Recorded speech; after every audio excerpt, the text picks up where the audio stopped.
what do I get here? So minimum over all t gradient norm squared at time t is less than or equal to f of x naught minus p star divided by eta is 1 by lambda, right? And this will be 1 by 2, right? It will be 1 by 2 lambda, right? So you will have 1 by t times 1 by 2 lambda, right? Do you agree with this? Okay, now let me rewrite this. So this implies minimize over all t 0, 1, etc. t gradient of f of xt is less than or equal to, let's go back, 2 lambda times f of x naught minus p star, this is the gap, with divided by t, right? Do you agree? So what is it that I want? I want, if the gap has to be small, I want the gradient to be small. That's what we showed previously. Now, what is this saying? I want, so I want this right hand side to be small, right? I want the RHS to be small.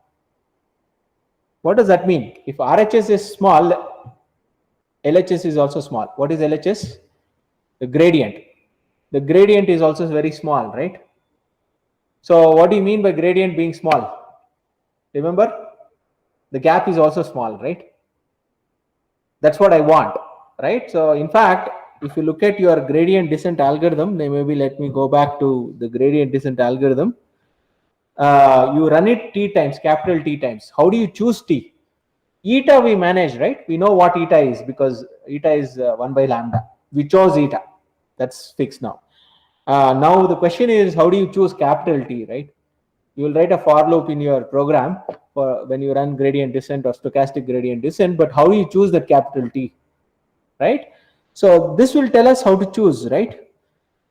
I'll make this small. So what do you mean by that? This is what I'll do.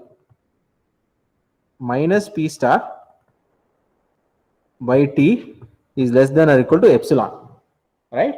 That means the minimum gradient is less than or equal to epsilon. That's when I stop. Okay. But the moment it is less than or equal to epsilon, what does it guarantee? The previous argument guarantees I'm very close to some delta close to the global optimum, right? It is guaranteed. Now, what does this imply? This implies t is greater than or equal to 2 lambda f of x naught minus p star by epsilon. That means if I run so many steps, I'm sure that the gradient at some point will be less than epsilon. That's where I can stop and you choose epsilon the way you want, right? How small epsilon should be, right? This results, so this proves convergence, right? Why? Can somebody tell me why it proves convergence?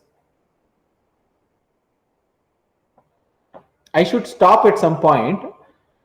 Well, I fixed capital T where I'll stop, but now what is this saying? This is saying if I say that I'll stop if, so think of it as a game. You say I will stop only if the gradient is smaller than 10 power minus 10.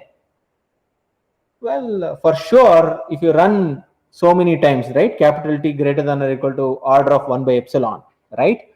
Epsilon is 10 power minus 10. Then T should be of the order of 10 power 10. So maybe I'll write it like this. This is order of 1 by epsilon. Do you know what is order of? How many of you know what is order of? We go off. Okay, those who have studied algorithms, computer science people will know, right? Others, fine. So this is what the order means, right? So we say that, for example, f of x is order of g of x. So what do you mean by that? If you take the ratio, for example, f of x over g of x, make the x go to infinity, to constant. That's called the order. Okay. E power x is of the order of e power 2x. Both are same. Order is same. Right. So what is this saying? So if you give me epsilon, right? If I run of the t, if I run the algorithm order of 1 by epsilon times, my gradient will be definitely less than or equal to epsilon. So I'll stop.